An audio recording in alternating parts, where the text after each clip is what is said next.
Welcome to Not Milk Never Milk. Subscribe if you're lactose intolerant. You're starting right now.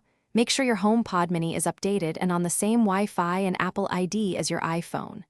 Open the Home app and enable Intercom and Siri permissions for HomePod. This lets messages route between devices.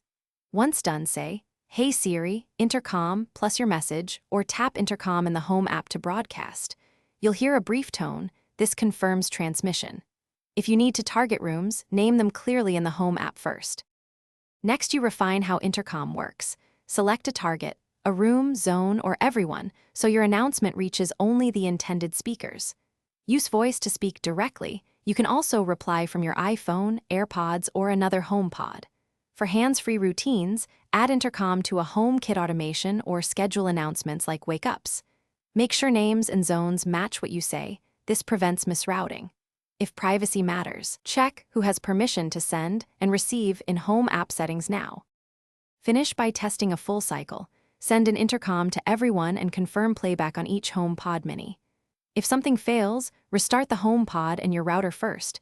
This resolves most network glitches. Next, make sure all devices use the same Apple ID and iCloud settings and that software is up to date. Differences here often block Intercom. If you still can't connect, check Home app permissions and then reset network settings as a last resort. Keep one clear troubleshooting step handy. Reboot devices before diving deeper. Thanks for watching. If this was helpful, leave a like and consider subscribing. See you next time.